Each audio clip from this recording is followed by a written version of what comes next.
नमस्कारम दोस्तों। हम जिस संसार में रहते हैं इस संसार को मृत्यु लोक कहा जाता है।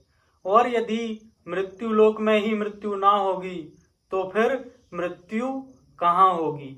जहाँ गाय रहती हैं उसे गौलोक कहते हैं, जहाँ दूध रहता है उसे क्षीर सागर कहते हैं, और जहाँ मृत्यु होती है उसे मृत्यु लोक कहते हैं। लेकिन इस जीवन में सबसे ज्यादा यदि हम किसी से भयभीत हैं तो वो मृत्यु से हैं।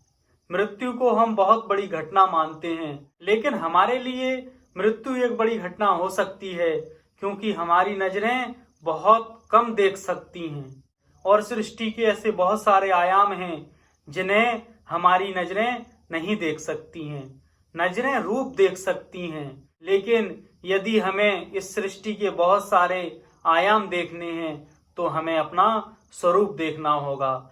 और यदि हमें अपना स्वरूप देखना है तो हमें जो बाहर की दृष्टि है उसे बंद करना होता है। और जब हम अपने स्वरूप को देखते हैं तो हम सारी सृष्टि को देख लेते हैं। गीता में कहा है कि जो मृत्यु है वो वस्त्र बदलने की तरह है। मृत्यु प्रकृति की बहुत सख्त और बहुत अच्छी व्यवस्था है। तो चोट लगने के तुरंत बाद वह बेहोशी में चला जाता है। यदि व्यक्ति होश में रहे तो उसे असहनीय कष्ट होगा। वैसे ही मृत्यु है, जब ये शरीर उस चेतना को रखने के लायक नहीं बचता है तो फिर वो चेतना शरीर को बदलती है। हम हजारों लाखों लोगों के मरने की रोज खबर सुनते हैं। कुछ लोगों की अंतिम यात्रा में भी हम जाते हैं, लेकिन जब हम अंतिम यात्रा में होते हैं तब बार बार अपनी घड़ी देख रहे होते हैं कि मेरे ऑफिस जाने का टाइम हो रहा है, मेरे दुकान जाने का टाइम हो रहा है। लेकिन एक बार भी हम होशपूर्वक ये नहीं सोचते कि जो व्यक्ति इस चिता पर लेटा हुआ है वो भी दुकान और ऑफिस जाने के लिए लेट होता था, लेकिन आज वो ऐसा लेटा कि कहीं भी लेट होने के लायक ना रहा। मृत्यु होना कोई दुखद घटना नहीं है। हर पल हर क्षण जो व्यक्ति जागरूकता में जीता है, जो इस संसार को, इस शरीर को अनित्य समझकर जीता है, उसके लिए मृत्यु बिल्कुल भी दुखदाई नहीं है। जो व्यक्ति मृत्यु को स्वीकार करने को तैयार है, यदि इस क्षण मृत्यु की घटना घटती है तो वो व्यक्ति पूरी तरह से तैयार है जाने के लिए। ऐसा कुछ भी नहीं है जो उसके लिए करना बाकी हो।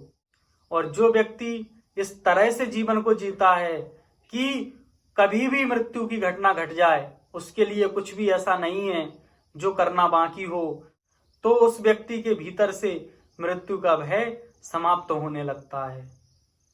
हमारे लिए मृत्यु एक बड़ी घटना हो सकती है क्योंकि हमारी नजरें सिर्फ इस संसार को देखने के लायक हैं।